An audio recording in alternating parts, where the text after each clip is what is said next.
"Give me your son. He looks like me, not you." Those were the first words out of my sister's mouth when she showed up at my house on a Tuesday night in October. No coat, no warning, mascara streaked down her face. I stood in my own doorway in Dayton, Ohio, holding my 4-year-old's hand, and I laughed. I actually laughed, because I thought she was joking. She wasn't joking. "Vanessa, go home," I said. "You're scaring him." She looked past me at Eli. Her eyes went soft and hungry at the same time, like she was looking at something that belonged to her in a store window. "He has my eyes, Rachel," she whispered. "Everyone says it. He should have been mine." That night, I shut the door in my sister's face. I thought that was the end of it. It was only the beginning. My name is Rachel Doyle. I'm 31.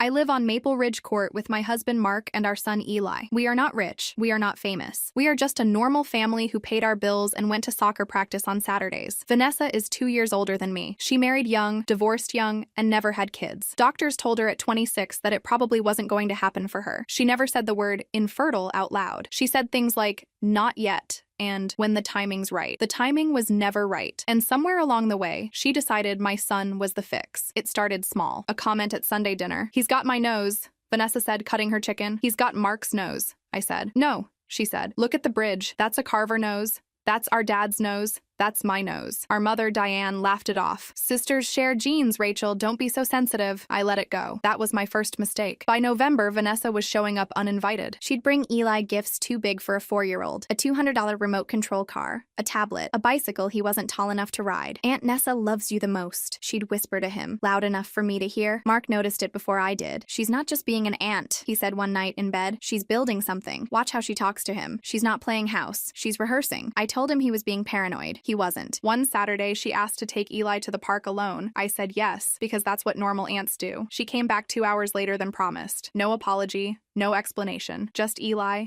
sunburned, clutching a stuffed rabbit she'd bought him and telling me, "Aunt Nessa said I can call her mama too." I didn't sleep that night. Thanksgiving broke it wide open. 22 people crammed into my mother's dining room in Kettering. Turkey, string beans, my aunt's terrible sweet potato casserole. Eli sat in his booster seat between me and Vanessa. Vanessa stood up in the middle of dinner, fork still in her hand. "I need to say something," she said. "I've thought about this for months." The table went quiet. "Rachel," she said, "I want you to give me Eli." Someone's fork clattered onto a plate. My uncle coughed on his water. "I'm sorry." "What?" I said. "You and Mark can have more kids. I can't have any. Eli looks like me. He feels like mine. I think God gave him to the wrong sister." The room did not laugh. Nobody said she was joking. Some of them, I saw it on their faces, some of them were waiting to see what I'd say. Like this was a reasonable request that just needed the right answer. My mother reached over and patted Vanessa's hand. "She's just saying she loves him, Rachel. Don't make this ugly. She just asked me to give her my son," I said. "In front of everyone." "You're twisting her words," my mother said. I looked at my father. He stared at his plate. My Aunt Carol, the loudest woman at every holiday, actually said, "Well, Rachel, you could always try again for another one." Like Eli was a coupon I could reuse. I picked up Eli, and I picked up my purse, and I left my mother's Thanksgiving dinner with my son on my hip and my husband 3 steps behind me, and not one single person in that dining room stood up to walk out with us. My father caught me in the parking lot before we drove off. He'd never been a man of many words. He put his hand on my car door and said, low, so my mother wouldn't hear, "She's not right, Rachel. She hasn't been right since the divorce. Watch yourself." It was the most he'd said to me in a year. It wasn't an apology. It wasn't him standing up at the table, but it was something, and I held on to it the whole drive home. That night, Mark said the sentence that changed everything. "This isn't going to stop with dinner," he said. "You need to start keeping records. Everything. Every text. Every visit. Every weird thing she says to him when she thinks we're not listening." I thought it was overkill. I did it anyway. December. Vanessa texted me 43 times in 1 week. I counted. I still have the screenshots. "I dreamed about him last night. He called me mommy in the dream. I think it means something. You don't deserve 2 kids when I have 0. It's not fair, and you know it." I talked to a lawyer, just so you know. Family courts consider bonding. I have bonding with him. That last one made my stomach drop through the floor. I called Mark at work, hands shaking so bad I dropped the phone twice. "She talked to a lawyer,"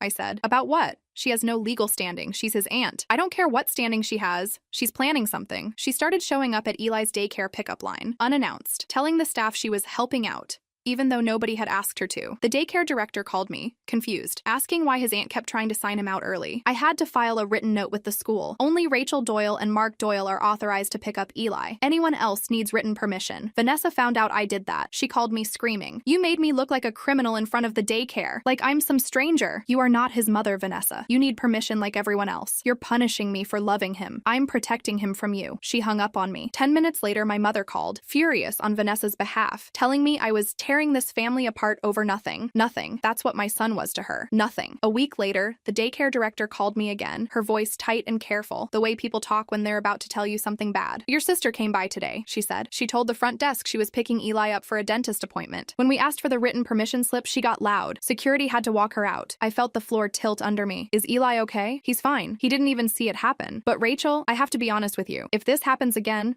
we may have to involve the police for a trespassing report. I don't want it to come to that. I drove to the daycare so fast I don't remember the roads." I held Eli so tight he squirmed and said, "Mommy, you're squishing me." I laughed and cried at the same time in the parking lot, the kind of laugh that isn't really a laugh. That night I called Vanessa. My voice came out flat and cold, colder than I'd ever spoken to her in my life. "You tried to take him from his daycare with a lie. I wasn't taking him. I was going to bring him right back. That's called kidnapping, Vanessa. Don't be so dramatic. I'm his aunt. You are not his mother. You will never be his mother. Stay away from his school." She laughed, short and ugly. "We'll see about that." I hung up and sat in the dark kitchen for a long time, Eli's nightlight glowing down the hall, and I understood, really understood, that this wasn't going to end with a conversation. It was going to end with proof. We found out what she was really planning 2 weeks later. Eli came home from a sleepover at Grandma's, which Vanessa had arranged, not me, with a folder in his backpack. A children's folder, the kind with dinosaurs on it. That wasn't mine. Inside were photographs, printed ones. Vanessa holding Eli as a newborn, cropped so it looked like she was his mother in the hospital. A handwritten note in Vanessa's looping cursive. "For when you're older and you understand who really wanted you." I sat on my kitchen floor and read it 4 times before I could breathe right. Mark came home, read it, and didn't say a word. He just took a photo of every page with his phone, put the folder in a gallon Ziploc bag, like it was evidence, because it was, and drove straight to a lawyer's office the next morning before work. The lawyer, a sharp woman named Patricia Hoyt, laid it out plain. "This isn't custody worthy on its own," she said, "but it's a pattern. Boundary violations, psychological manipulation of a minor, attempts to establish false parentage narrative in the child's mind. Document everything. If she escalates, we have a paper trail that makes her look exactly like what she is." "Which is what?" I asked. Patricia looked at me steady. "A woman who's decided your son is owed to her. And people like that don't stop when you ask nicely. So what do we do?" Mark asked. "Restraining order?" Patricia shook her head slowly. "We could file one. It would work on paper, but your family will call you cruel for it, and she'll play the victim to every relative you have. A restraining order stops her from showing up. It doesn't stop her from lying about why she had to. Then what? You need something undeniable. Something so clear nobody in that family can pretend it didn't happen. Public proof, time-stamped, in her own words and her own handwriting. Something that ends the argument the second it's shown." "You mean expose her?" "I mean end it," Patricia said. "Quietly filing paperwork protects Eli legally. It does nothing for what's happening to you. You said your own mother told you not to make the family look bad. That tells me paperwork alone won't fix what's broken here. You need both." I left her office that day with a plan forming. Cold and clear, like the first frost of the year. I called Linda that same afternoon and told her everything Patricia had said. "She's right," Linda said. "Paper stops a lawsuit. It doesn't stop a story your family tells itself about who's the victim. You have to burn that story down where everyone can watch it burn." "I'm scared, Linda. What if it just makes everything worse? What if they side with her?" "Some of them might," she said gently, "but the ones worth keeping won't. And the ones who side with a woman who forged guardianship papers on a 4-year-old were never really on your side to begin with. You just didn't know it yet." I hung up the phone and looked at Eli through the kitchen window, riding his bike in slow, wobbly circles in the driveway, completely unaware that grown adults were fighting over who got to call themselves his mother. Whatever it cost me with the rest of the family, it was worth less than one more day of watching my sister rehearse a role she was never given. It got worse before it got better. Mark's mother, Linda, was the only person outside our little house who took it seriously right away. She'd lost her own sister to a nasty inheritance fight years ago and knew exactly what a family can pretend not to see. "They'll all act shocked later," Linda told me over coffee at her kitchen table. "They'll say they had no idea it went this far. Don't believe them. People always know. They just don't want to be the one who says it first. So what do? You make it impossible for them to look away. You make the truth so loud they can't pretend they didn't hear it." I thought about that conversation for weeks. It sat in my chest like a stone, heavy and useful at the same time. In January, Vanessa enrolled Eli in a Sunday art class without asking me and listed herself as his guardian on the intake form. The instructor called me confused, asking why his mom had a different last name than the one on file. I drove to that studio so fast I ran a yellow light. I stood in front of Vanessa in the hallway, other parents watching, kids painting behind the glass. "You put yourself down as his guardian," I said. On a legal form. I'm his aunt. Family counts. Not like that. Not without my permission. Maybe if you weren't so controlling, I wouldn't have to work around you. Work around you. Like I was an obstacle. Like I was the problem standing between her and my own child. I didn't yell. I didn't cry. Not there. I smiled at her. The kind of smile you give someone right before you end them. Okay, Vanessa, I said. Okay. She thought she'd won something. She had no idea what she'd started. That same week, she posted a picture of Eli on Facebook with the caption, "Being a mom looks good on me." 41 likes. My own cousin commented a heart emoji. Nobody flagged it. Nobody asked why she called herself his mom. I screenshotted that too. 2 weeks after that, we threw Eli's 5th birthday party at our house. Balloons, a bounce house rented for the backyard, 10 neighborhood kids running around on sugar. Vanessa showed up in a matching shirt she'd bought without telling me. Hers said best aunt and Eli's, which she'd brought as a surprise gift and put on him before I could stop her, said mama's boy with an arrow pointing sideways at her. Every parent in my backyard saw it. I watched 2 of my closest friends exchange a look across the patio, the kind of look that says, "Did you see that too?" I pulled Vanessa into the kitchen, my jaw tight enough to crack a tooth. "Take the shirt off him now. It's cute. Everyone thinks it's cute." "Nobody thinks it's cute, Vanessa. They think it's disturbing. Take it off him or leave." She peeled the shirt off Eli in front of the bounce house, loud enough that half the yard heard her mutter, "God forbid I show my nephew a little love." One of the moms, Jen from 2 houses down, caught me by the drink table afterward. "Rachel," she said quietly, "is everything okay with your sister?" That was a lot. I didn't have an answer for her yet. I just said, "Working on it," and went back to pretending it was a normal party for the sake of 10 5-year-olds who didn't know any better. That night, after the last balloon popped and the last kid went home, I added the shirt to the folder too. That night, Mark and I sat at the kitchen table with Patricia's number, a legal pad, and every screenshot going back 5 months. The forged guardian form. The photograph staged to erase me from my own son's birth. The texts about bonding and lawyers, the Facebook caption, the recorded voicemail, because by then I was recording everything, where Vanessa told my mother, "If Rachel won't give him to me the easy way, I'll find another way. Custody. Guardianship, I don't care. He's supposed to be mine." My mother's response, recorded on that same voicemail she didn't know, had been forwarded to me. "Just don't do anything that makes the family look bad." Not, "Don't do that to your sister." Not, "Don't do that to a 4-year-old. Don't make the family look bad." That's when I stopped protecting anyone's feelings but my son's. We planned it for my mother's 60th birthday party. 50 guests, a rented hall in Centerville. Every relative who had sat silent at that Thanksgiving table, who had let my sister ask me to hand over my child like he was a sweater she wanted to borrow. Patricia helped me prepare a folder of my own, not construction paper with dinosaurs, a real one. Copies of the forged guardian form from the art studio, screenshots time-stamped and organized, the Facebook post, a transcript of the voicemail, and a formal cease and desist letter already filed, with Vanessa's name on it in black and white legal language. Mark wanted to do it quietly, pull Vanessa aside. I said no. "She humiliated me in front of everyone who was supposed to love me," I said. "She doesn't get a quiet hallway. She gets the room." In the days before the party, Vanessa acted like nothing had happened. She called me twice to ask what I was wearing, like we were still sisters who talked about lipstick. I answered her sweetly both times, let her think she'd won. 2 nights before the party, my mother called me,